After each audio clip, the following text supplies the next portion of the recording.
s'est donné. Mon Dieu s'est donné.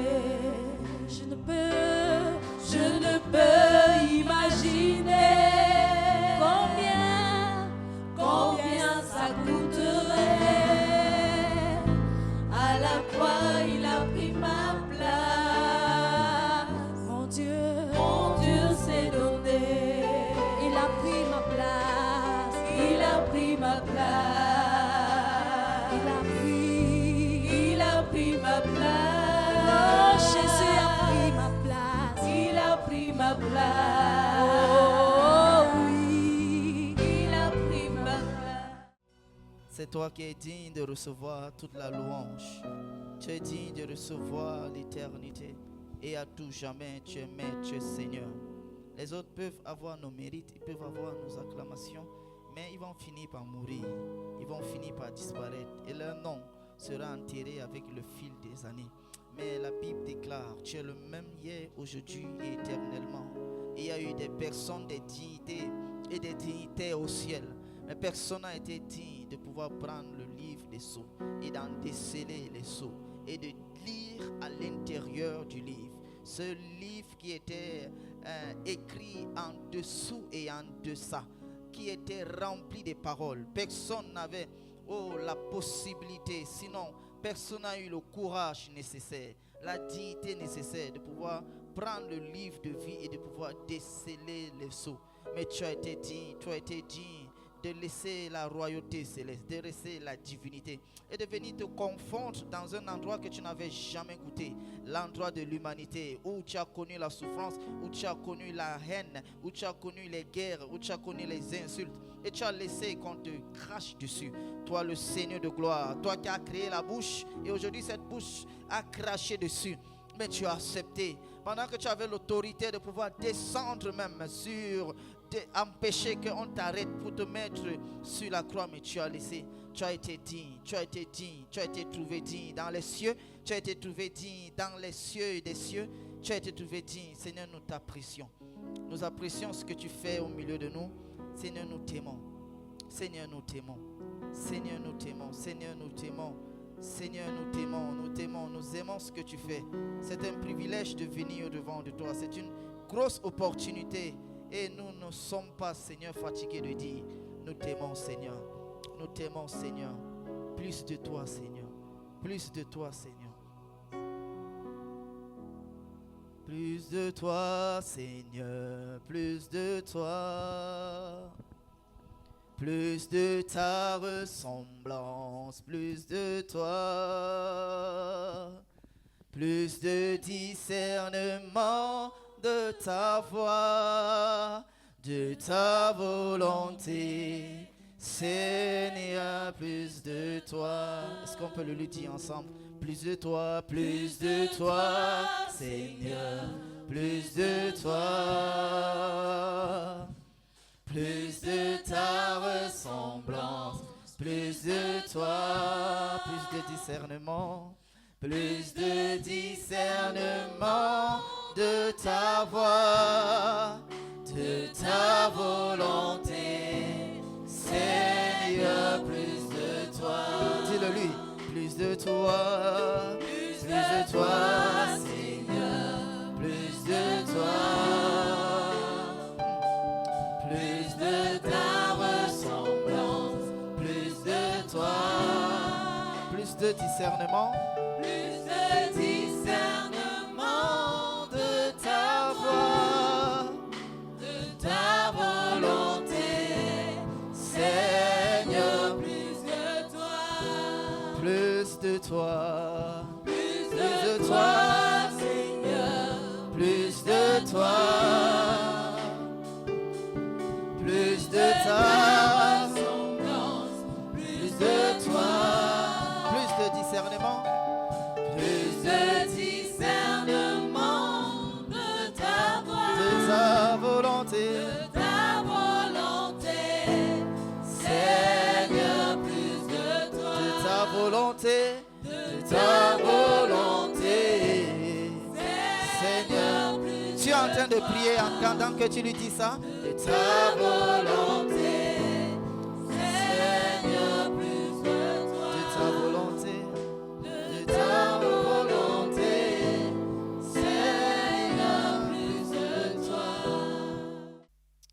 salue dans le nom précieux de Jésus. Amen. Amen. Nous sortons d'une semaine assez chargée de conférences et de restauration. Amen, amen. Et ça stresse encore un peu de revenir encore dans une semaine assez chargée. Mais que Dieu nous donne la force et la grâce au nom de Jésus. Amen.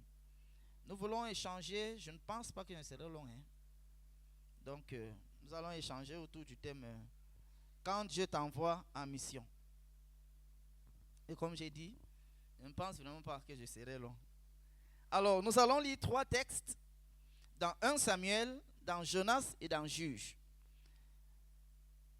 Le premier texte est dans 1 Samuel 17, 12 à 22. Le deuxième texte est dans Jonas 4, 5 à 11. Et le troisième texte est dans Juge 8, 22, 32. 1 Samuel 17, 12 à 22. Jonas 4, 5 à 11. Et Juge 8, 22 à 32. Bien.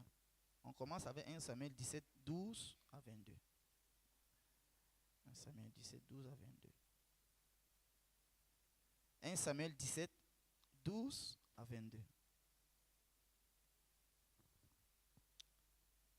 David était fils de Jessé, du clan d'Ephrata, qui habitait Bethléem de Juda.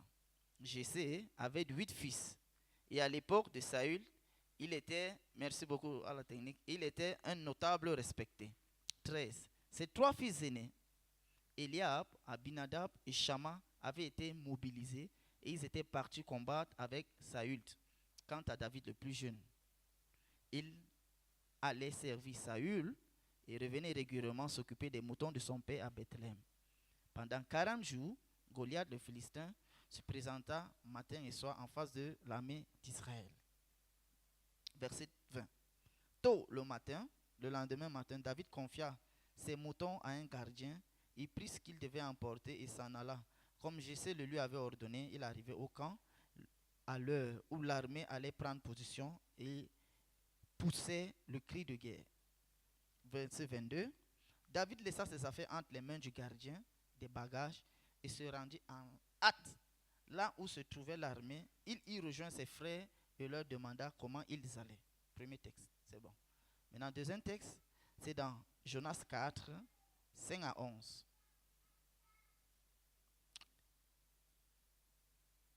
Jonas 4, 5 à 11. Ok.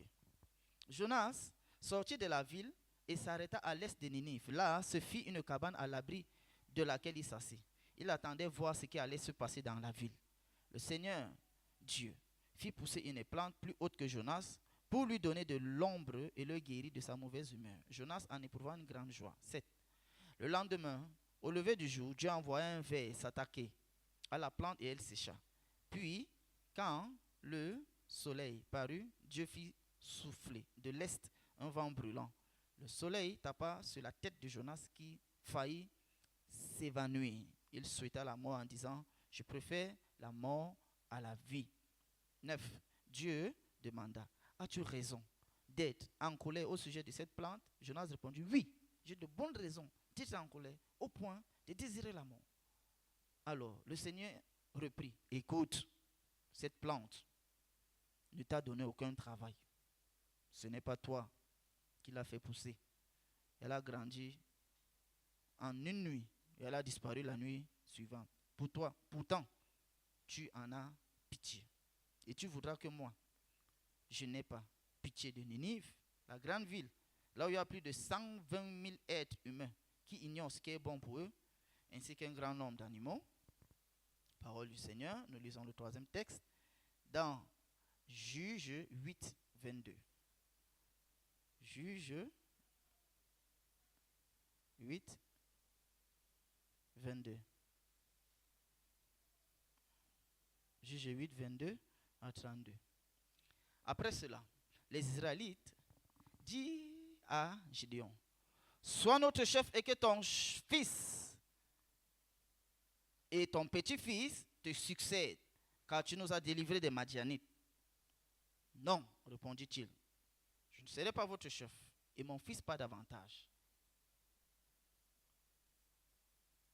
C'est le Seigneur qui sera votre chef. 24. Il ajouta, j'aimerais pourtant vous demander quelque chose, que chacun de vous me donne un anneau pris sur son butin. Les Madianites portaient en effet les anneaux d'or, comme tous les hommes du désert. 25. Nous te les donnons bien volontiers, répondirent les Israélites.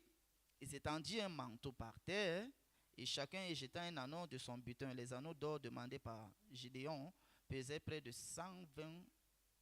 20 kilos au total. Il reçut également les ornements, les boucles d'oreilles et les magnifiques habits rouges que portaient les rois madianites, ainsi que les colliers qui ornaient le cou de leurs chameaux. Avec l'or, Gédéon fabriqua une statue qu'il plaça à Orpha, son village.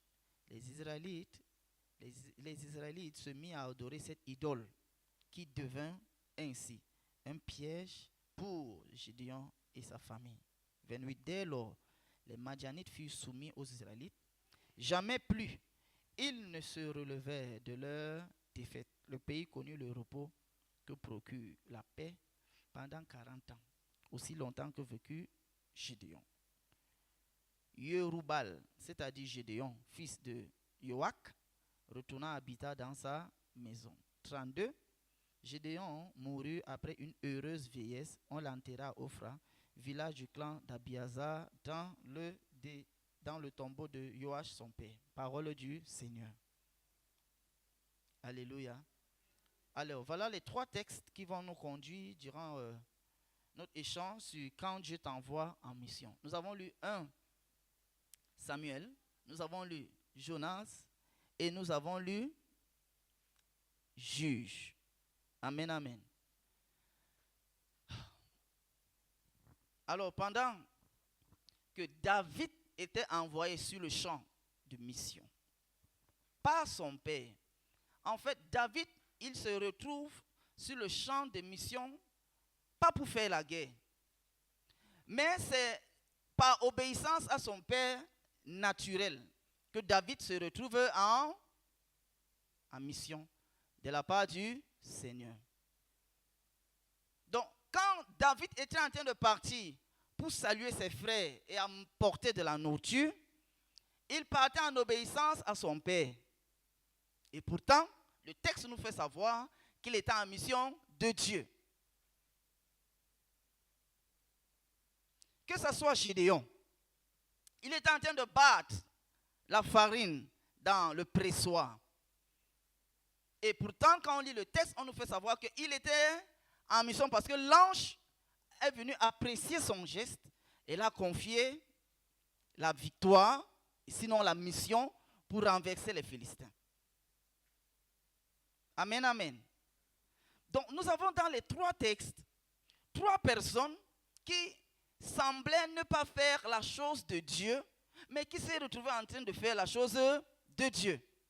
Soit par obéissance aux parents, c'est-à-dire David, et Gédéon, par compassion de ce que le peuple était en train de mourir. Et il fallait donc protéger la nourriture de la main des Philistins. Amen, amen. Qu'est-ce que le texte et le message d'aujourd'hui est en train de dire? Que tu peux être dans un lieu de travail, mais dans le lieu de travail là, c'est Dieu qui t'envoie en mission. Or, le lieu de travail peut dans ta tête ne pas venir que c'est Dieu qui t'envoie là-bas. Mais ce matin, la Bible te dit que c'est Dieu qui t'a mis là-bas. Maintenant, nous allons voir comment les uns et les autres se sont comportés quand bien même ils étaient dans la mission du Seigneur. David a accepté obéir à son père et il se retrouve donc sur le champ de mission. En guerre, pour lui, le champ de mission de Dieu, pour lui, c'était la guerre.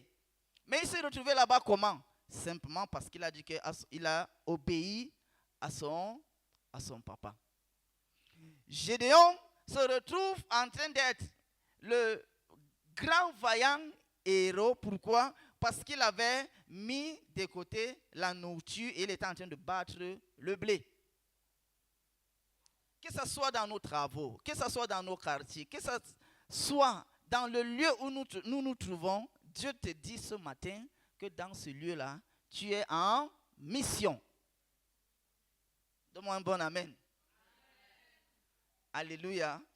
Dieu te dit, quel qu'en soit l'endroit où tu es en mission. Commençons avec David. David, il va, il trouve ses frères. Et il laisse la nourriture de côté parce qu'on était en train d'insulter l'armée de l'Éternel. On lui a dit ne pars pas. Il n'a pas écouté le découragement des uns et des autres et même de sa famille directe, ses grands frères. Il n'a pas écouté. David a essayé de prendre le manteau. Sinon, Saül a essayé de donner son manteau à David que porte et son armure. Mais David ne pouvait pas. En passant, les textes que David avait en ce temps-là, soit 17, soit 18, soit 16, 17, 18 ans. Donc, il était un bon jeune homme, extrêmement jeune. Et Saül était très élancé et baraqué. Mais Saül a quand même essayé de donner son habit à David pour dire, prends ça. Pourquoi David n'a pas pris? Parce que d'abord c'était grand. Mais la leçon pour nous dedans, c'est que lorsque Dieu t'envoie en mission, il y a les choses pour lesquelles tu ne dois jamais prendre. C'est-à-dire tu ne dois rien prendre sur le champ des missions en proposition des uns et des autres que d'utiliser ce que Dieu t'a donné. Et ce que Dieu t'a donné, ce n'est pas généralement grande chose. Ça paraît à nos yeux ne pas grande chose. Une pierre, je voulais dire quoi? 5 pierres, une gibecière, c'est-à-dire le sac qui porte la pierre et 5 pierres et une fronde. Voilà ce que Dieu lui avait donné pour pouvoir aller en mission. Et Saül lui a donné quoi? Un grand truc. On peut voir le manteau. Hein, si on est dans les églises prophétiques, là, on peut voir le manteau, l'impartition, l'impartation. On peut voir tout ça. Alléluia. Mais la Bible te fait savoir que quand Dieu t'envoie en mission, c'est avec les armes qu'il t'a données que tu vas t'en sortir. Il faut que ce matin, quand je descends, tu te rends compte que où tu es là, tu es en mission de Dieu. Et du coup, ça va au fur et à mesure, tu vas te rendre compte comment tu es en train d'échouer dans la mission que Dieu t'a donnée. Mais si tu te rends compte, c'est à la gloire du Seigneur. Jusqu'après, tu vas changer de statu quo. Amen, amen. Le voilà qui se retrouve avec donc l'arme de Saül, avec le bouclier de Saül, mais il refuse de pouvoir utiliser cela. Jonas, de l'autre côté. Le texte, la partie que nous avons lue, il savait net qu'il partait en mission. Mais il a refusé de faire ce que Dieu lui a demandé, jusqu'à ce que Dieu force la main. Parmi nous, il y a les gens que vous connaissez, que où vous êtes là, vous-même vous savez ça net. Donc il y a les catégories, il y a les David parmi nous, qui ne savent pas que bon, où ils sont là, ils sont en mission. Dieu te dit que tu es en mission. Or, il y a les Gédéons, qui savent qu'ils sont en mission, mais qui refusent de faire la mission du Seigneur. Et Dieu va forcer la main. Il se retrouve près d'un arbre. Et il commence, la partie que nous avons lu commence à murmurer. Quand Dieu envoie le ver manger l'arbre, Dieu dit, comment tu murmures parce que cet arbre, tu n'as rien fait pour lui. Moi, il y a plus de 120 000 personnes. C'est-à-dire où tu es, non? Il y a des personnes que Dieu a mis autour de toi dans ton lieu de travail pour que toi, tu les impactes. Mais tu refuses par tétutesse, par désobéissance ou bien par rébellion à Dieu. Tu refuses. À certaines personnes, Dieu dit ouvertement d'ouvrir la bouche comme ça pour les parler. Que ce que vous faites là, ce n'est pas bien. Tu sais même pourquoi c'est bien de parler? Parce que toi-même, ça te protège. Tu ne peux pas voir les gens mal se comporter et garder rester silence et prier dans le cœur. Non. Quand tu parles, toi-même, ça te protège. Imagine-toi que si tu dis que non, vraiment, moi, je n'aime pas les gens qui vont au bar. Vraiment, la vie de l'alcool, là, Non, ce n'est pas. Imagine-toi que si tu dis ça, après demain, toi-même te trouves au bas. On va pas te dire que yeah. Donc ça te protège. Bon, c'est un exemple parmi tant d'autres. Amen, amen. Ça là, je m'adresse aux jeunesses qui sont assis devant moi ce soir. De la part du Seigneur, bien sûr. Dieu va essayer de te forcer la main. D'autres même, tu veux qu'on te change le travail. Mais Dieu dit que tu restes là. C'est Dieu qui fait. Parce que tu ne veux pas faire pour lui. Mais tu t'occupes de ce qui ne te regarde pas. Jonas s'est occupé de ce qui ne le regardait pas. C'était quoi? C'était la plante. Un ver a fini une plante. Elle est en train de parler. Ça ne le regarde pas. Ça ne lui regarde pas. Lui ou le. En tout cas. Alléluia. Ça ne le regarde pas. Ça ne regarde pas qui? À qui? Le. Voilà.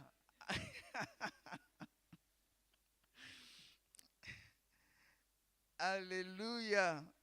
Quand Dieu t'envoie au travail, au foyer, au marché, ou encore à la boutique, ou à l'hôpital, ou au champ, il connaît exactement ce qu'il faut. Regarde, Dieu, il a dit à Jonas que Jonas ne connaissait même pas le nombre de Ninivites qu'il y avait. Dieu dit, il y a plus de 120 000 hommes. Alléluia. Donc Dieu connaît exactement le nombre de sorciers qu'il y a, le nombre de mauvais cœurs qu'il y a, le nombre de saboteurs qu'il y a, le nombre de destructeurs qu'il y a, le nombre de coups bas qu'il y a, le nombre de bâtons de roue qu'il y a. Il connaît, mais il est en train de te dire quoi? Fais ce que je te demande de faire, pas dans le cœur. De façon, il faut que ça soit manifeste. Pour David, ça a été manifeste. Et il a dit, qui insulte le Dieu de l'armée de l'Éternel? Sinon, qui insulte l'armée du Dieu d'Israël? Il a extériorisé cela. Les autres étaient en train de moucharder entre eux. Et Jonas ne voulait pas extérioriser ce que Dieu lui a demandé de faire. Je prie que tu ne sois pas un Jonas au nom de Jésus. Qu'après cette prédication, tu ne sois plus un Jonas. Dans le nom de Jésus, j'ai prié. Amen, amen. Amen, amen. Amen, amen. Pour d'autres personnes, où les collègues vont, toi, tu ne dois pas aller là-bas. C'est ta part de mission comme ça. Tu dois faire une restriction. Je te dis qu'elle ne serait pas long. Donc, sois calme. Tu dois faire une restriction entre toi et le déplacement de tes collègues. Si tu fais comme eux, tu es en train d'échouer dans la mission que Dieu t'a donnée. Ou alors c'est comme ça que ça se passe. Ou alors c'est comme ça que ça devrait se passer. Non, change ça, ma soeur. Tu ne peux pas aller où ils vont. Tu ne peux pas faire comme ils font. Pourquoi? Parce que tu es en mission. Dis avec moi, je suis en mission. Et je dois réussir ma mission. Coûte que coûte. Parce que la main du Seigneur est avec moi. Quand tu dis ça en paniquant. Frère, si tu es un Jonas, je te dis que Dieu va tordre ta main, non? Donc dis ça bien, je suis en mission. Je dois réussir. Au nom de Jésus-Christ. Je dois être brave afin que le ciel soit content de moi. Alléluia. Tu ne peux pas me dire que tu fais comme tout le monde et vouloir réussir dans ta mission. Ça, c'est impossible. Pour David, il a refusé de faire comme tout le... Je rappelle que David n'avait pas la qualification qu'il faut. Il n'avait pas la carrure qu'il fallait. Il n'avait pas le charisme qu'il fallait. Je vous ai parlé de 16 à 18 ans. Il n'avait même pas l'armure qu'il fallait. Mais, il y avait des choses que Dieu le lui avait dit. Et Dieu le lui avait montré. Je suis sûr que dans ton travail, il y a les choses que Dieu t'a montrées. De comment tu dois faire. Je suis sûr. Mais tu négliges ça. Pourquoi? C'est pas ces choses que Dieu t'a demandé de faire. C'est une personne, Dieu a mis uniquement la main sur comment tu dois arriver au travail. Mais tu ne veux pas arriver comme Dieu t'a dit d'arriver là-bas. Et pourtant, c'était clair. Tu n'avais même pas prémédité. C'est seulement venu monter comme ça dans ton cœur. Comme on dit souvent, c'est monté dans mon cœur. Qui arrive au travail tel moment, mais tu n'arrives jamais. Mais la voix ne cesse de revenir. Mais c'est ta part là-bas dedans. Alléluia. David, il a bien fini quand il était en mission, par exemple. Mais Gédéon a très mal fini. Parce qu'il a fini par offrir au peuple une idole. Merci beaucoup. Une idole. Avec les bijoux que le peuple avait. Regarde, pendant qu'il a bien commencé, il a mal terminé. Des fois, on commence bien la chose que Dieu nous a donnée dans le lieu de travail. On paraît être strict, on paraît être sérieux, mais soudain, brusquement, on se retrouve dans les mêmes cacophonies que nos collègues. Là, tu es un Gédéon. Et pourtant, tu as bien commencé, mais la pression, entre guillemets, la pression du monde, en passant la pression, là, Dieu ne va pas enlever. Il a fait ça comme ça. Alléluia. Donc même si on prie un jeune, comment? Il ne va pas enlever. Il a dit que je vous laisse comme des anneaux, comme des agneaux au milieu des loups. En passant, la nourriture du loup, c'est l'agneau. Alléluia. Donc c'est comme si vous disiez que je vous laisse comme des mouches au milieu des grenouilles ou des lézards. C'est incongru en pensée. Normalement, il devait dire, je vous laisse comme des lions au milieu des loups. Je vous laisse comme des agneaux. Donc, la pression que tu vis là, tu n'y peux rien, on n'y peut rien. Mais le challenge, c'est quoi? C'est de réussir dans cette pression. Et beaucoup de Gédéons ici parmi nous, vous avez bien commencé à vous comporter au travail. Mais regardez maintenant comment. Vous marchez comme les autres. Je ne sais pas pourquoi depuis la bière ne fait que monter dans ma bouche. Je n'avais pas programmé ça. Mais vous buvez comme les autres.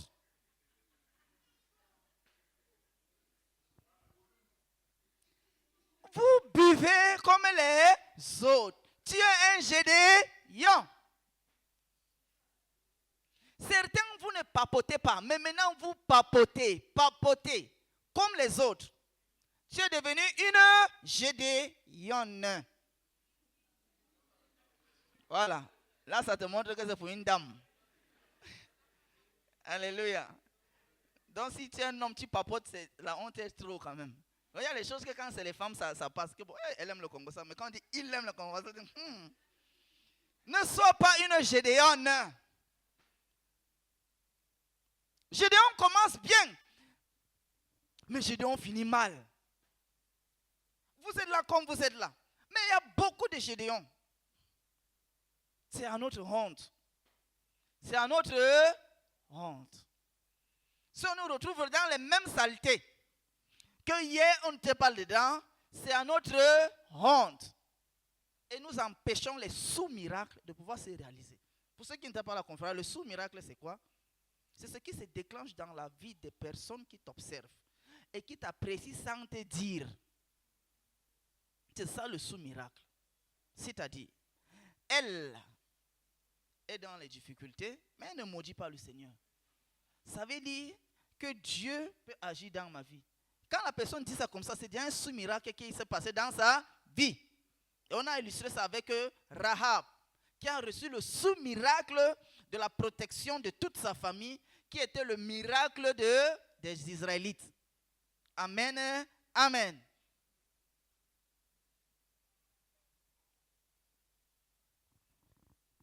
Combien d'entre nous prions pour les lieux que Dieu nous a donnés comme travail? Combien? Nous ne prions pas. Mais tu es en train de jouer dans la mission que Dieu t'a donnée. Combien? Il y a certaines enseignantes. J'ai vu leur statut. À la fin de l'année, il y a les élèves qui ont écrit que vraiment, madame, que Dieu te bénisse, ce que tu as fait pour nous, ce que tu as fait pour moi. Et même à l'université. De pareils témoignages devaient normalement amplifier les téléphones des enseignants chrétiens.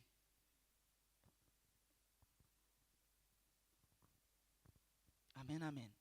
Parce que tu dois te rendre compte que si je suis en mission, ça veut dire qu'il y a des personnes, mon attitude, mon caractère que Dieu veut faire pour pouvoir les gagner.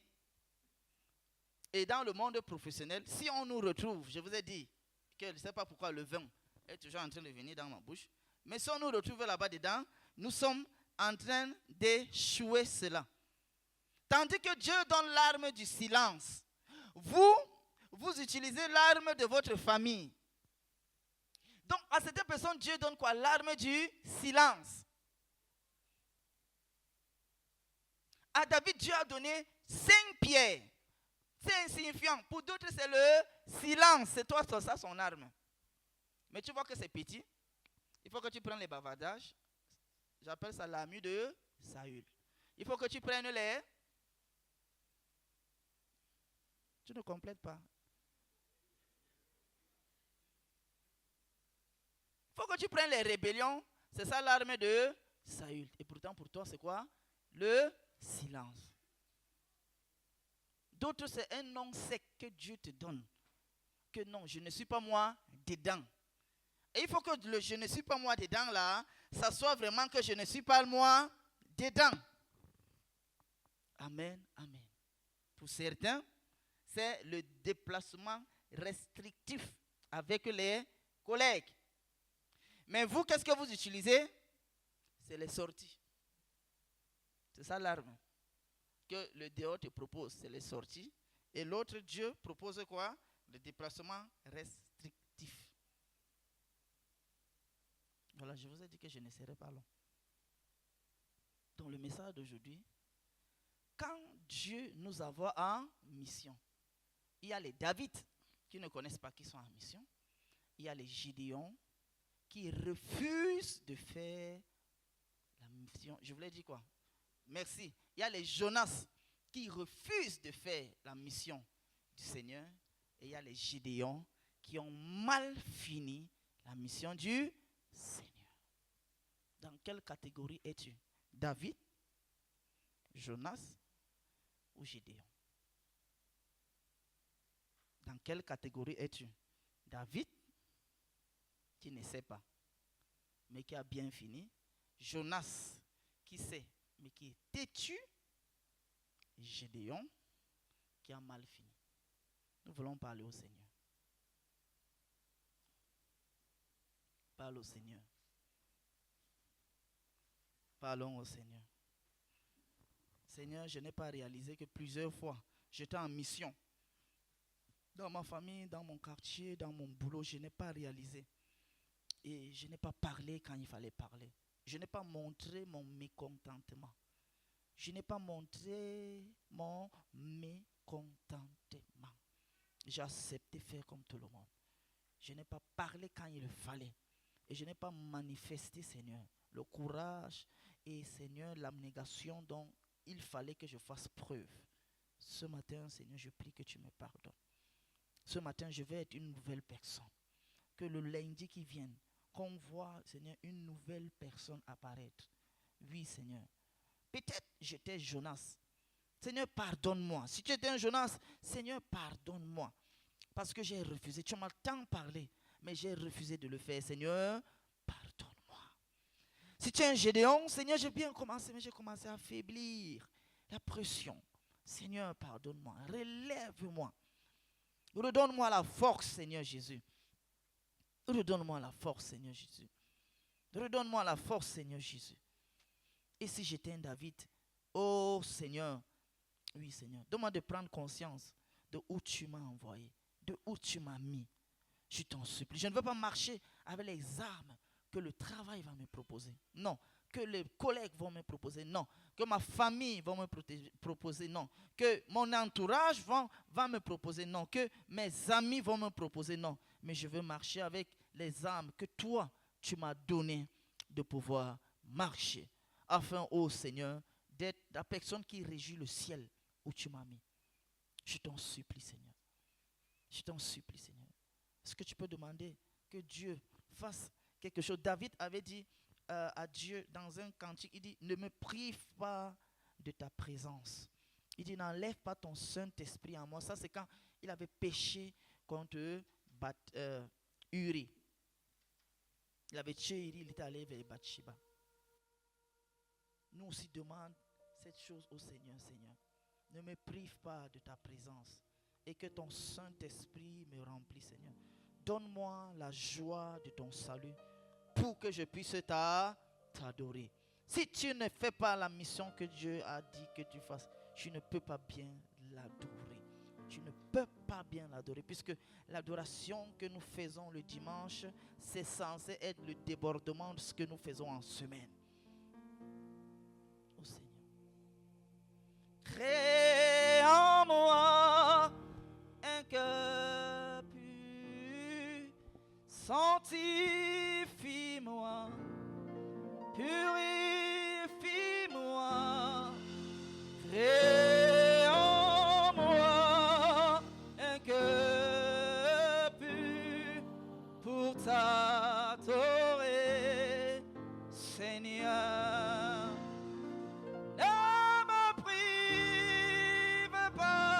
Ta présence, que ton Saint-Esprit me remplisse. Donne-moi la joie de ton salut pour que je puisse t'adorer, pour que je puisse t'adorer. Ne me prive pas de ta présence, que ton Saint-Esprit me remplisse. Donne-moi la joie de ton salut pour que je puisse t'adorer, pour que je puisse t'adorer. Ne me prive pas.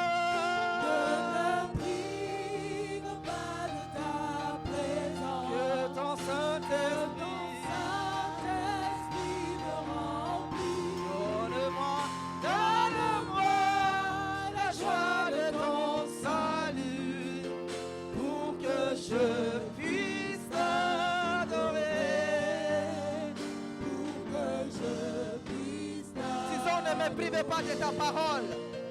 Ne me prive pas de ta parole. Que ton Saint-Esprit me remplisse. Donne-moi la joie de ton salut pour que je puisse t'adorer. Pour que je puisse t'adorer.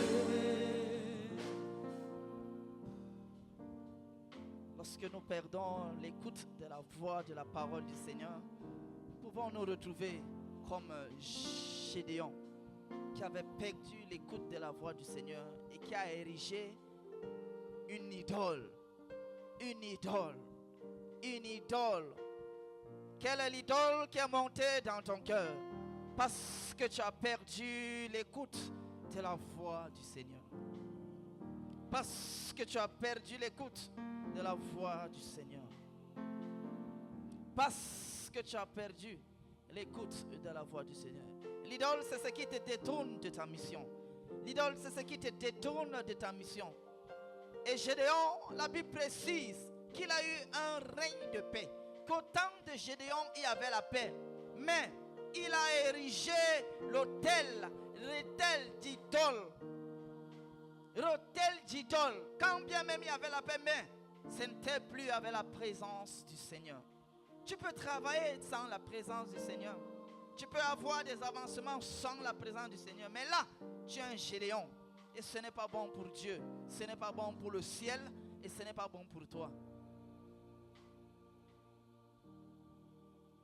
Tu peux présenter ces choses qui sont montées dans ton cœur sous forme d'idole. Et ça obscurcit tes yeux. Ça a voilé ta pensée. Ça a voilé tes restrictions. Ça a voilé tes interdits. Ça a voilé Ça a voilé ces choses. Ça a voilé ces choses. Ça a voilé ces choses. Seigneur, ôte ces idoles. Ôte ces idoles. Ôte ces idoles. Ôte ces idoles. Pour que j'écoute ta voix. Afin de finir bien comme David. Je t'en supplie, Seigneur. Je t'en supplie, Seigneur. Merci, Seigneur. Merci, Jésus. Merci, Jésus. Tu vas commencer la semaine et prie. Prie. Que ces idoles tombent. Et lorsque ça va ressurgir, et en passant ça va ressurgir, dis au Seigneur de te donner la force. Tant que la parole du Seigneur ne s'arrêtera pas à sonner dans ton cœur, tu pourras avoir la force. C'est ça que David a compris. Il a dit, Seigneur, ne me prive pas de ton esprit. Ne me prive pas de ton esprit. Parce qu'il savait que cette voix, ça s'était arrêté. Lorsqu'il a fait Tchéhéri, et lorsqu'il a couché avec Bathsheba, et lorsqu'il a voulu cacher le péché, c'est la voix de l'esprit, ça s'était arrêté. Il a dit, Seigneur, ne me prive pas. Et Dieu a envoyé Nathan. Parle aussi, Seigneur, que ta voix ne s'arrête pas. Le problème, c'est que tu as peur. Tu penses que tu ne peux pas t'en sortir. Qui a dit? La mue de Saül ne peut rien t'aider. La huile de Saül ne peut pas t'aider. Tu as besoin de tes 5 pieds, de ta gibecière et de ta fronde. Cette chose insignifiante que Dieu t'a dit, de comment tu dois faire le travail. Tu sais ça. Tu sais que c'est ce que Dieu t'a demandé de faire. Mais regarde où tu t'es retrouvé aujourd'hui. Et pourtant tu es en mission. La parole de Dieu te dit, tu es en mission, ma fille. Mais regarde ce que tu fais. Tu es en mission, mon fils. Mais regarde ce que tu es devenu.